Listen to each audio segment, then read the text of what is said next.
ماشاءاللہ. مجھے عجیب بات یاد آئی. سن 2009 کی بات ہے. اللہ اکبر. سال کی آخری تشکیلوں کی بات ہے. اللہ اکبر. حاجی صاحب کے بڑے خاص بتا رہے تھے مرکز کے اندر. فرمانے لگے حاجی صاحب منبر پہ بیٹھے. ایک دن پہلے کی بات ہے. اللہ اکبر. منبر پر بیٹھ کے عجیب بات بیان کر دی. اپنے گھر کا ذکر چھیڑ دیا. کہنے لگے میری بیوی بڑی بھلی مانس بڑی نیک خاتون تھی. ایک دن میں بورے والا گیا. جب میں واپس آنے لگا میرا ہاتھ پکڑ کے مجھے روک لیا. کہنے لگی ایک رات اور گھر میں رہ کے چلا جا. میں نے کہا اس کا حق ہے. میں نے اپنا بیگ وہیں رکھ دیا. رات میں سویا. اچانک تہجد کے وقت کمرے میں چیخوں کی آواز آئی. اٹھ کے آ کے میرے پیر پکڑ کے رونے لگ گئی. کہنے لگی عبدالوہاب اللہ کے رستے میں چلا جا. میں نے کہا مجھے تو روک رہی تھی رستے میں جانے سے اللہ کے, اب کیوں بھیج رہی ہے؟ کہ تجھے کیا پتا, تجھے روک کے میں بستر پہ جا کے لیٹی. مجھے خواب میں حضرت زینب کی زیارت ہوئی. آپ نے فرمایا اپنے شوہر کو اللہ کے رستے میں جانے سے روکتی ہے, کیا تو نہیں چاہتی قیامت کے دن تیرا حشر ہمارے ساتھ ہو جائے؟ جاؤ حاجی صاحب اللہ کے سپرد میری فکر نہ کرنا. کچھ ہو گیا تو انشاءاللہ حوض کوثر میں ملاقات ہوگی. پھر حاجی صاحب کو کہنے لگے پہلی مرتبہ روتے دیکھا. کہنے لگے 10 سال کے بعد, مرنے کے 10 سال کے بعد میرے خواب میں آئی. بڑی مسکرا رہی تھی, کھلکھلا کے ہنس رہی تھی. میں نے دیکھا. میں نے کہا مزے آگے ہوں گے, جنت میں بڑا اونچا مقام ملا ہوگا. کہنے لگی حاجی اللہ کی عزت کی قسم ابھی تک تو میں نے جنت کا دروازہ ہی نہیں دیکھا. میں نے کہا 10 سال ہو گئے پھر کس بات پہ مسکرائی؟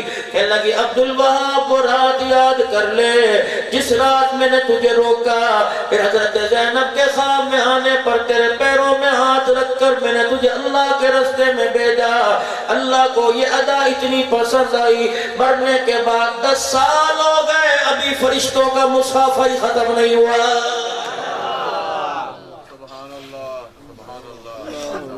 احسان کا ہوتا ہے. یہ کوئی زندگی ہے ساری دن دکان پہ بیٹھے ریڑی لگاتے ریڑی پہ موت آتی. یہ کوئی سی زندگی کہا جاتا ہے؟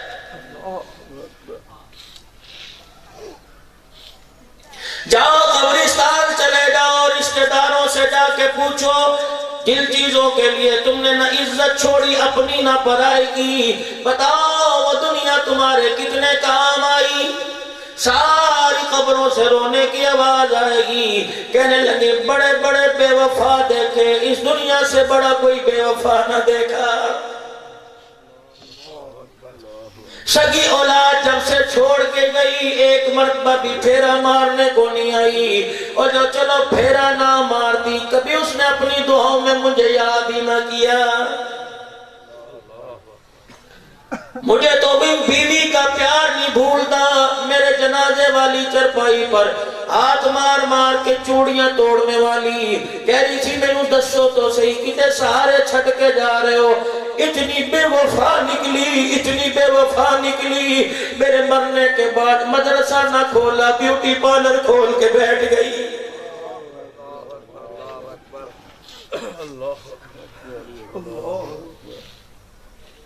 جن بچیوں کے پردے کے لیے میں نے جھولی پھیلا پھیلا کے رات کو مانگا, جب وہ میری بچی ننگے سر سے ننگا سر لے کے بازار میں نکلتی ہے فرشتے آ کے مجھے لعنتیں پیش کرتے.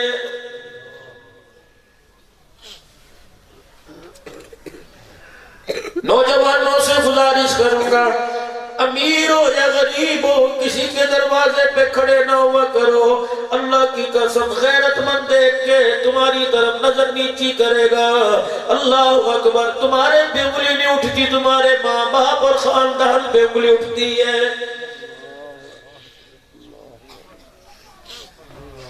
کسی کا مذاق موبائل پہ مت اڑاؤ. اگر ایسا کسی کا گھریلو جھگڑا آ جائے فوراً میرے عزیزوں انگلی گھما کے اوپر کر دیا کرو.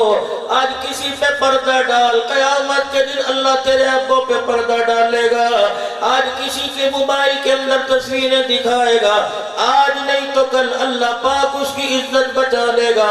لیکن پروردگار عالم میدان محشر میں ایسا ذلیل کرے گا منہ دکھانے کے قابل نہیں رہے گا۔